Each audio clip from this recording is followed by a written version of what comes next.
Hello, everybody, and welcome back to Tartarian Tales 76. This is artofdino.com, and this one is awesome. And it is actually brought to you by a tweet I saw by Tartaria Britannica on Twitter. So if you're on there, follow him. Lots of amazing, great digs, where he put up this incredible, like 3-columned article that he had on his website, and he had it on a post, and I had to read it out loud for all those who kind of may have seen it and may have skimmed through it and may have not wanted to read the whole thing because the clarity is not very clear. It's a little tough to read, so I'm going to bash through it today, and it's got a lot of stuff. American origins of Buddhism, proving that the Shanhai king refers geographically and historically to America, and that according to the ancient writings, the fair god Quetzalcoatl or Kukulkan, the winged serpent, was a native of America and identical with Buddha the dragon.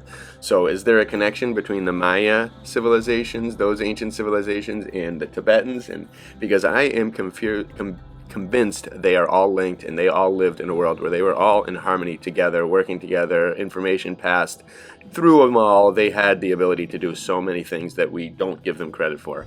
So let's read this and see if we can get some more insight, because this has a lot of cool stuff in it, a lot. So enjoy. A lot of it sounds like ancient Hindu, kind of Jainism style stuff as well. So, take a look. Take a look at the link below and read along with you, or just enjoy and submerge yourself in this alternate historical reality. Here we go. And this was published in the Times-Union of Brooklyn in 1888 in March, and it's by Alexander M. Allen. So here we go. I am in possession of an immense mass of evidence concerning the passage of the mound builders, or Yuki, from America to Siberia. Curiously enough, the apparently darkest part of the subject is that upon which we will get the greatest light. I cannot just here even so much as hint at the nature of the proofs in hand, for they are founded on data not yet reached by the reader, and which must be evolved by the subject itself in a natural manner. I may, however, mention that many writers have been convinced that the remains of fortifications found in Canada in the far northwest prove a migration from the one continent to the other. They suppose the movement to have been from Asia to America, but the evidence equally supports the supposition of a march the other way. The one assertion, per as is surely no stronger than the other. When the Toltecs came to America, it was via the Atlantic. So again, they tell us one thing in history, and that's what they kind of stick by. You can pretty much bet your butt it's the other exact opposite. Sir Duncan Gibbs refers to a monument found to the west of Lake Superior, which consisted of great pillars formed of a single stone each, with others laid across the top of them, forming a sort of a wall. In it is a smaller one was fixed, which was covered on both sides with an inscription in unknown characters. This stone, 12 inches by 6, was detached, carried back to Canada, and sent to France. Wonder what that's all about. Humboldt notices this monument and informs us that the engraved stone was stolen from the museum in which it was deposited. He further tells us that the Jesuits pronounced the characters to be of Mogul origin. If so, they must have been like others sculptured on the cliffs of America and Tartary. But where did the Moguls come from? It is true that they, I mean the white and bearded race, are now in Asia, but I can show that they were unknown in Tartary before the 12th century of this era. Moreover, the books of these people contain accurate accounts of North America, showing that the information was carried into Tartary. This guy knew some stuff. Some mounds 40 feet high have been discovered in Canada, but in thinly inhabited regions it was not necessary to erect formidable earthworks, nor was it possible in stony places or lee-bound latitudes. Making due, and therefore very great allowance for difference in climate and surroundings, the following description of a fortification in Canada agrees with those in the south. Quote, "This work, near Prescott on the St. Lawrence, is about 80 rods in length, its greatest width 20 rods. The westerly part has a half-moon embankment extending some 10 rods across a neck of land, terminating to the north in a swamp and to the southwest near the edge of a crack. It has 3 openings which are from 20 to 25 feet wide. Upon the embankment there is a pine stump, 4.5 feet across, 5 feet from the ground, with its root extending over the embankment, showing that it has grown there since the erection of the earthwork. The tumuli are 4 in number, situate at the corners of a parallelogram containing between 1 and 2 acres of ground, within which are to be seen the regular streets and lines of a village. Outside of the mounds on 3 sides are double lines of circumvallation. Here earthenware was found, some of which was of the most elaborate workmanship. The term kata here is elaborate in its workmanship and as hard as the stoneware of the present day. The great size of the trees, the stumps of which remain upon the embankments, are in some degree chronological evidence of the long time that has elapsed since these monuments were erected. Wow. These vestiges of a proud and once powerful race are traceable from the rude earthen embankments of the north to the extended ruins of Central America, and are worthy of patient and continued investigation, though their unwritten history may never be fully revealed, sadly. But we have to keep digging.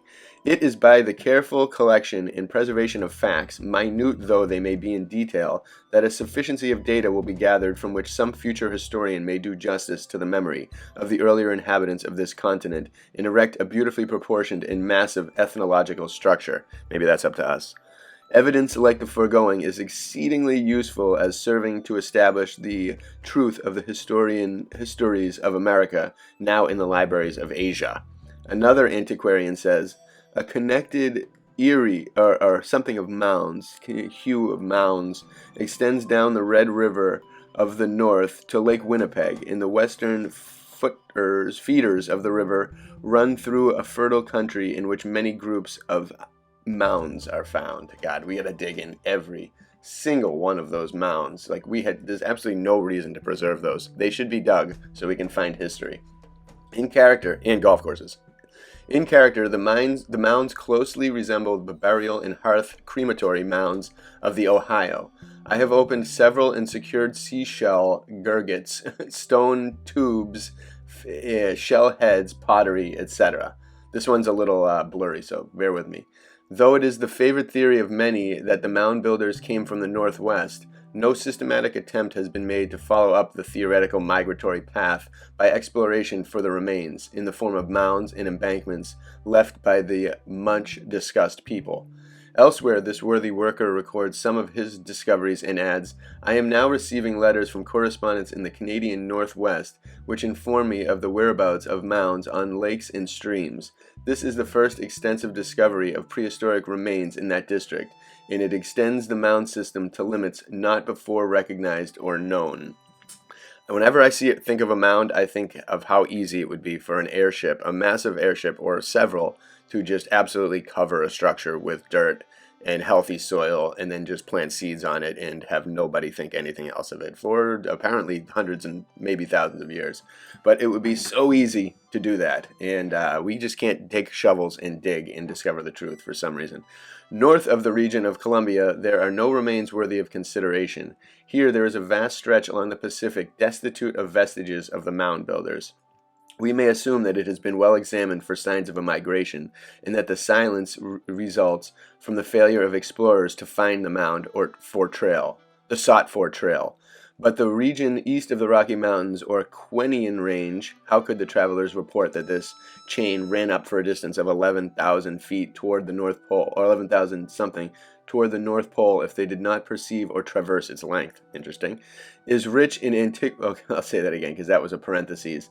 The Rocky Mountains, or Quenian Mountains, which there's definitely so much lost in there, is rich in antiquities for the reason that the mound builders proceeded in that direction, spreading themselves out over an immense area in course of game for food and also for fur clothing. We shall find accounts of the Northwest region in the Mogul books, along with the details of mountains stretching to Mexico from the frozen ocean or Arctic Sea. To say that the wanderers crossed the ice or water between the region of Alaska or the extremity of the rocky Quenian mountain range in the coast of Tartary, where we find rivers called the Maya, the Genesee, the Tula, and the Kalumna, all of them American names. The peculiarity of the word Genesen in Tartary, according to an authority who never dreamed of America in this connection, is that it means a river having falls.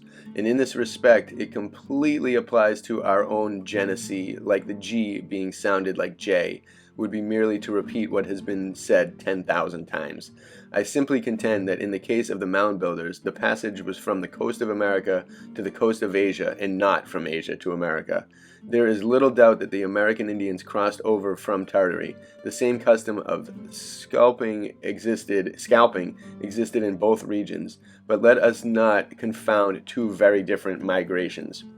So, and again, they're still, though, considering them to be like hunter-gatherer, migratory. I think these puppies were big, full-blown cities with massive structures, technology, and so much more. It just absolutely had to be. I don't buy that we were perpetual nomads until somewhat recently. It just doesn't make any sense. It can't. It's disproven by all the ancient buildings. An objection, if not anticipated by us, will certainly be made that the Buddhist accounts represent a yellow river as flowing from the region of the Quenian Mountains, and as this yellow stream has been identified as the Hoanglio of China, it follows that the Quenian Range must be alienated in Tibet, or situated in Tibet. No, sorry, this stuff. The distance, however, of the chain just mentioned leads us to America. There, then, we should look for a yellow stream, and we actually find one in the Yellowstone River, in its continuation, the Missouri, Mississippi. One writer says, the excess of sulfur in the rock walls of the Yellowstone Cashin or something give a brilliant yellow color to the rocks in many places. Again, we are told of large formations of yellow clay constituting bluffs as high as 100 feet. The Indians use it as a paint. The Earl of Dunraven says of the Missouri, 400 of miles the river washes against its banks of clay, getting yellower and muddier as it flows. And again, the same traveler says, southward ever rolls its waters, shaggy with embedded pine trees, yellow with the class of this bad lands, receiving the currents of the Big Cheyenne, the northern in many lesser tributaries. The Nibtara or something, I don't know. We do not deny that there are yellow rivers in Asia. We merely maintain that the yellow stream which has its rise in the Quenian Mountains must be situated in the same quarter of the world. A learned commentator says, the old Chinese opinion was that the source of the river, the Yellow River, was from the Milky Way. Interesting. Do they claim that it descends from the stars? Well, then what do they mean? In the case of the Yellow Stream, called by us the Missouri, we find that the main tributaries are the Yellowstone and the Milk River. It is therefore by no means strange to find it said that the Yellow River flows from the Milky Way.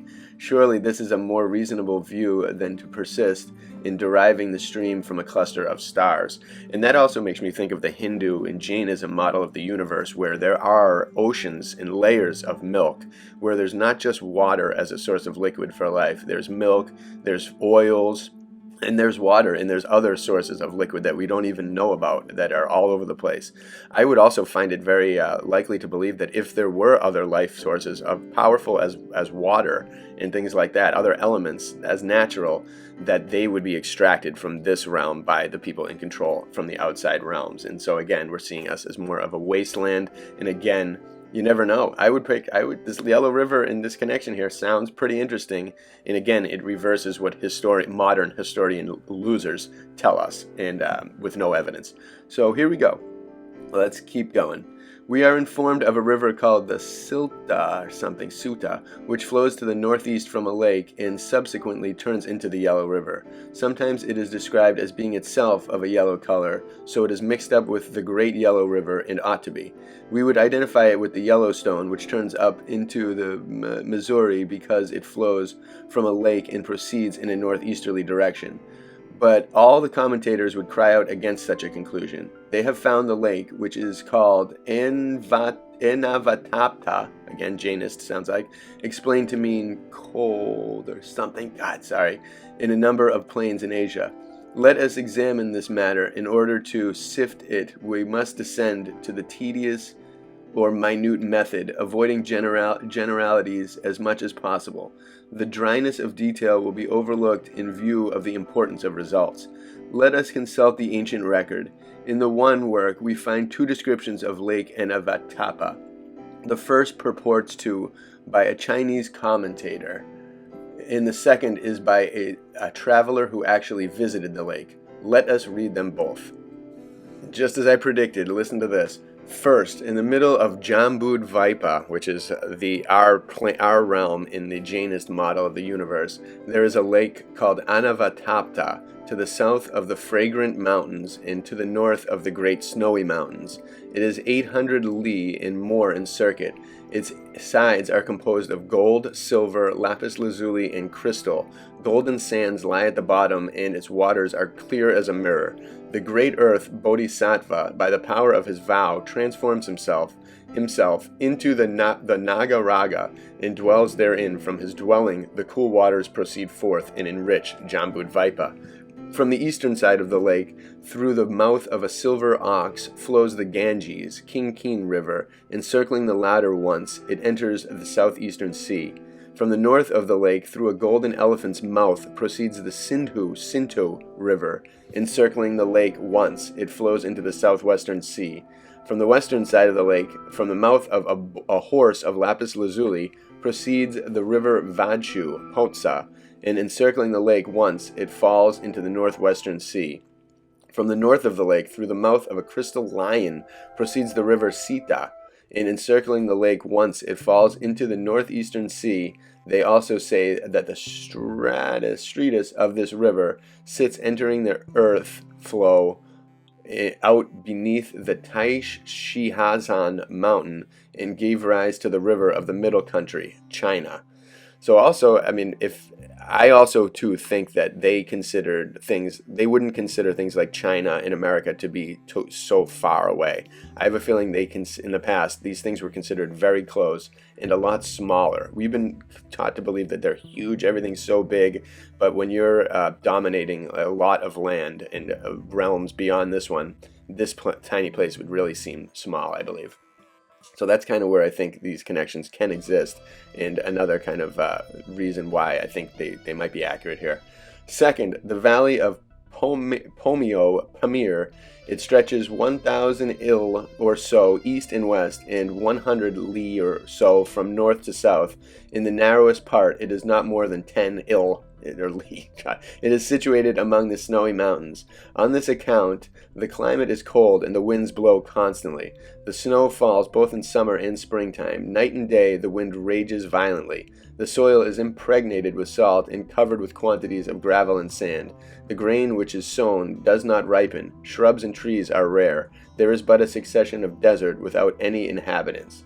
In the middle of the Pamir Valley is a great dragon lake, Nagahrada. From east to west, it is 300 li or so, from north to south 50 li. It is situated in the midst of the great Sungling Mountains and is central point of Jambudvipa.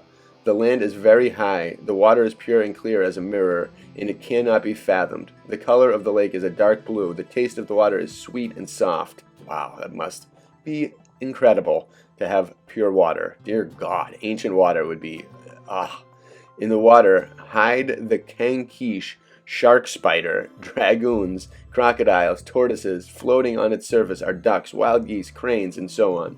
Large eggs are found concealed in the wild desert wastes, or among the marshy shrubs, or on the sandy Salets coasts. To the west of the lake there is a large stream, which, going west, reaches so far as the eastern borders of the kingdom of Ta-Mayawatita, and there joins the river Fotsu, and flows still to the west. So on this side of the lake all the streams flow westward. On the east of the lake is a great stream, which, flowing northeast, reaches to the western frontiers of the country of Kisha, and there joins the Sita River and flows eastward, and so all streams on the left side of the lake flow eastward. Passing over a mountain to the south of the Pamir Valley, we find the country Pololo. Here is found much gold and silver. The gold was red as fire. We've never even seen that, what gold red would be like. This whole ancient world has so many more miracles than we've been left with here. The scraps. It will be noticed that the same sheet of water is referred to in the foregoing accounts. In the one, the lake is in the middle of Jambudvipa, and in the other, it is the middle point of Jambudvipa. Seems pretty close to accurate. I love the Jains. I must protest against the intrusion of the word Ganges into the translation, for the simple reason that it has no place in the original. Merely the Kinkia is mentioned. There are other misconceptions which will be noticed in due time. Just now I must object to the notion that the middle country, through which the Sita flows, is the Asiatic land called China. See concluding sentence on account the first, parentheses. Our translator argues that the Sita and Kinkia of the text must be respectively the Yellow River or Hangho of China and the Ganges of India.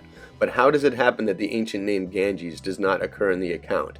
Passing, however, over this phase of the subject, we ask the question, is it a geographical fact that the Hangho and Ganges flow from or originate near the one lake?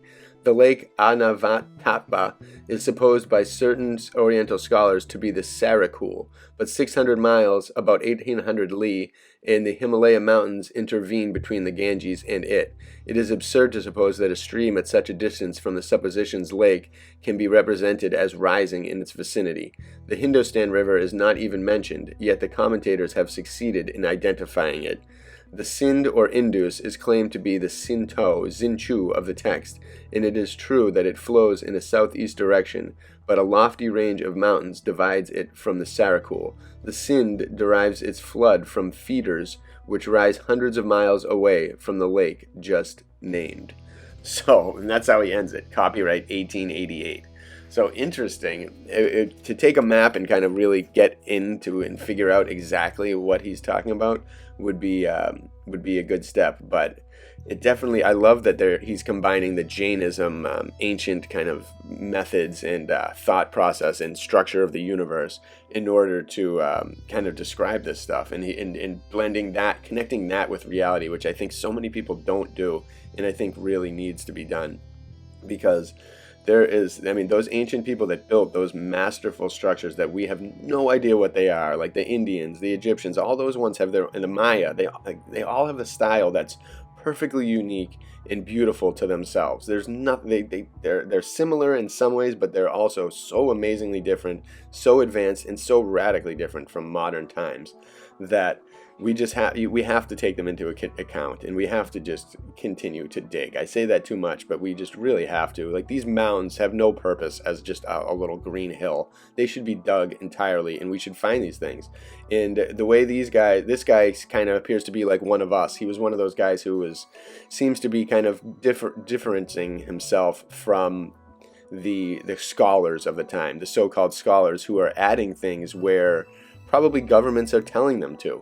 Like, that's the thing, is history seems to be dictated by the victors, as always, and by the people in power. And so it's very, like, when we find, like, now we're finding all these misconceptions and all these things that don't seem right, they don't feel right, they can be proven to be odd and off, and they don't go with the official account. And this guy was doing that same thing. And people probably before him were just like writing things off as they were told to do, or just easily just to get things done, to get popularity, to sell money, to sell books, to create a false history. There's so many different reasons why they could do this stuff. And the searching for the truth just never seemed to be the one that makes the cut, usually. That stuff usually gets put to the wayside. People are considered crazy. They put propaganda campaigns against it, and the truth ends up just going underground, and literally. And so I'm glad that this guy did this, and it's an interesting concept to think of. And I don't know what to believe firmly, but I do believe that this place was massively inhabited. There were cities all over the Rocky Mountains. I think that is a wasteland of a massive metropolis. And if that was a metropolis, then America had so much power. And that nomad native tribe kind of bullshit is just complete fantasy from created by the reset. That was a reset will create nomads and will create very primitive people, but that's not how it started. You can't go from that to these masterpiece buildings and incredible antiquitech it just doesn't work. Nomads can't do that. You need to have stability. You need to have a lot of education and knowledge built up from generations in order to achieve these architectural wonders that we see that are falsely labeled as being made by us. So again, more stuff to just consider. I hope you all enjoyed this Tartarian Tales. It's been a while, but I found a couple more, so stay tuned for some more. And again, what is the connection between all of this? I hope we find out. I hope some people from beyond the realm come and blow all of our minds one day with just insight and knowledge and wisdom that just puts everybody on their keister and just makes everyone humbled and ready to go forth in a new and incredible world created by the perfect people and not the miserable people in control of our realm. So, with all that said, have a great day, share if you'd like, and bless you all.